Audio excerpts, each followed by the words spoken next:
आज हम हिंदी का दो अक्षर है ई और ई, इसको उर्दू में कैसे लिखेंगे इसको सीखते हैं। साउंड में और लिखाई में बहुत मामूली फ़र्क है। इसको जल्दी पढ़ते ई और इसको थोड़ा सा खींच के पढ़ते हैं ई। तो हमें उर्दू में ई लिखने के लिए सबसे पहले इस चिन्ह को जानना होगा और पहचानना होगा। इसको क्या कहते हैं? ज़ेर। क्या कहते हैं इसको? ज़ेर। इसका नाम क्या है? ज़ेर। और इसको कहते हैं छोटी ये।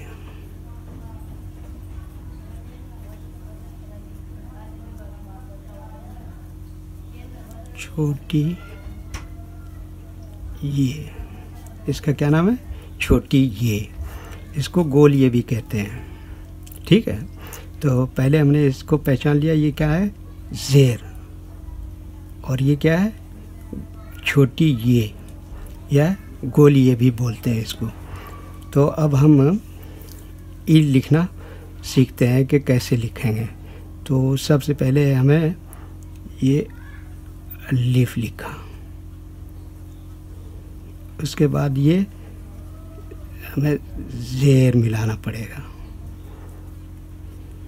तब जाके ये क्या हो जाएगा? उर्दू का ई। ऐसे ही बड़ी ई लिखना देखते हैं। इसके लिए भी सबसे पहले हमें क्या लिखना पड़ेगा? अलिफ। उसके बाद क्या लिखना पड़ेगा? ज़ेर। उसके बाद हमें क्या लिखना पड़ेगा? ये, छोटी ये।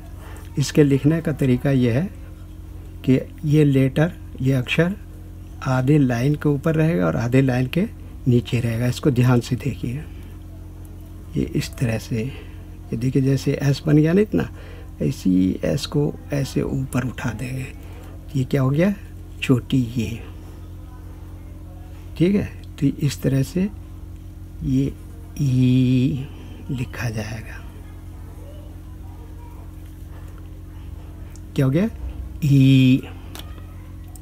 अच्छा, ये तो हमने लिखने का तरीका सीखा कि हिंदी का ई उर्दू में कैसे लिखेंगे।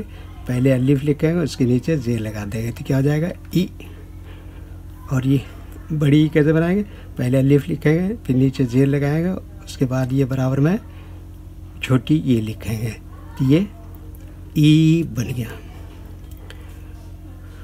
आज के नए दौर में मोबाइल के कीबोर्ड पर भी हमें ये लिखने को और ये शक्ल मिलता है। तो अगर मोबाइल पे हमें ई लिखना है तो सबसे पहले हम किसको टच करेंगे? अलिफ को। उसके बाद इस चिन्ह को टच करेंगे, तो स्क्रीन पे ऐसे लिखा हुआ सामने आ जाएगा। ऐसे ही जब हम ई लिखना चाहेंगे इस टच पे कीबोर्ड से, तो सबसे पहले हमें क्या टच करना पड़ेगा? अलिफ। उसके बाद इस चिन्ह को ज़ेर, इसको टच करना पड़ेगा। और उसके बाद ये इस चिन्ह को, जिसको छोटी ये कहते हैं, जब टच करेंगे तो ये ई ऊपर स्क्रीन पे लिखा हुआ खुद ब खुद ऑटोमेटिक आ जाएगा।